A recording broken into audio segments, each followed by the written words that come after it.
Papila ra vumbirhi ra Paulo eka va le Korinto. Vakorinto va vumbirhi ku avanyisa ko sungula. Mina Paulo, muapostolo wa Kriste Yesu hi ku rhandza ka Xikwembu, na Timotiya makwerhu, hi tsalela kereke ya Xikwembu leyi nge Korinto, ni vahlawuriwa va Xikwembu hinkwavo lava nge tikweni hinkwaro ra Akaya.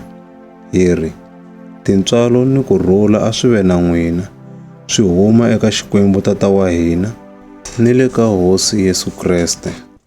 A ku vongiwe Xikwembu Tata wa Hosi ya hina Yesu Kreste, Tatana wa tintswalo, Xikwembu lexi ku chavelela hinkwako ku humaka eka xona, xa hi chavelela emaxangwini hinkwawo ya hina. Hikokwalaho, na hina hi kota ku chavelela lava nge maxangwini ya tixakaxaka.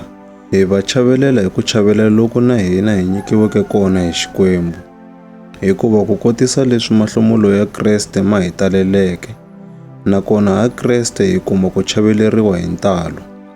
Hikokwalaho, loko hi xaniseka, swi endlela leswaku n'wina mi va ni ku chaveleriwa ni ku ponisiwa. Loko hi chaveleriwa, swi endlela leswaku na n'wina mi va ni ku chaveleriwa. Kutani mi nyikiwa matimba yo chivirika emahlomulweni lama fanaka ni mahlomulo lawa ya hi xanisaka.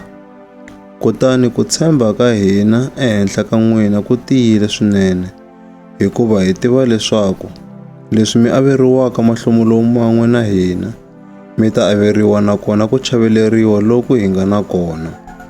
Vamakwerhu, hi lava leswaku mi tiva ta maxangu lawa ya hi humeleleke etikweni ra Aziya.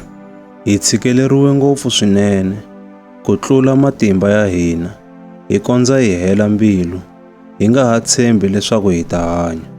Hakunene, a hi titwa hi ri lava avanyiseriweke rifu. Leswi swi endlile leswaku hi nga ha titshembi, kambe hi veka ku tshemba eka hina eka Xikwembu lexi pfuxaka vafi. Xi hi ponisile emakhombyeni layo tano lama vangaka rifu, kutani xi ta engeta xi hi ponisa eka wona. Hi vekile ku tshemba ka hina eka xona, kutani xa ha ta hi ponisa, loko na n'wina mi hi pfuna hi ku hi khongelela. Kutani ku ta va ni lavo tala lava nga ta khensa Xikwembu hikwalaho ka hina, hi mhaka ya ntirho wa xona wa tintswalo lowu xi hi endleleke wona. Ku tidzunisa ka hina hi loku, ripfalo ra hina ri hi byela leswaku hi hanyile exikarhi ka vanhu hi ku lulama ni ku tenga loku humaka eka Xikwembu, ngopfungopfu loko hi tirhisana na n'wina. Hi hanyile ku nga ri hi vutlhari bya misava leyi, kambe hi tintswalo ta Xikwembu, hikuva a hi mi tsaleri swin'wana loko swi nga ri leswi mi kotaka ku swi hlaya ni ku swi twisisa.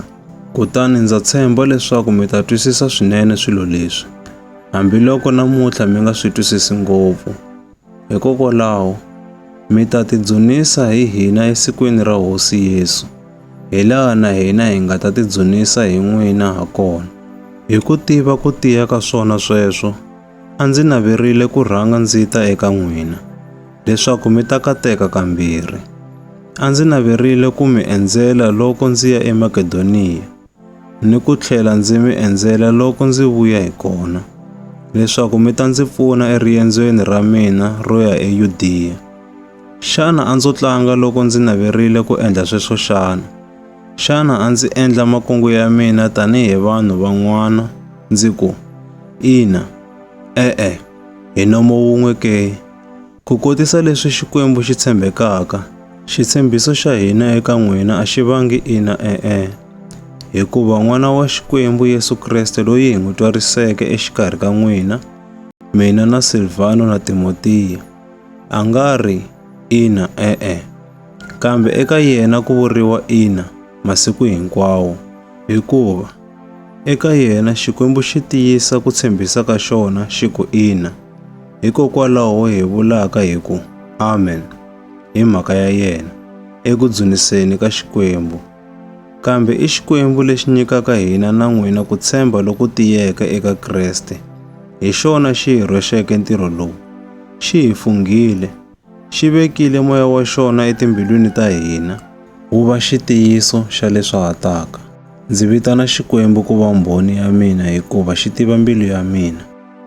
A ku ri ku mi tsetselela loko ndzi nga engetanga ndzi ta eKorinto, A hi leswaku hi fuma ku pfumela ka n'wina, kambe hi tirhisana na n'wina leswaku mi ta kuma ku tsaka hikuva mi tiyile eku pfumeleni.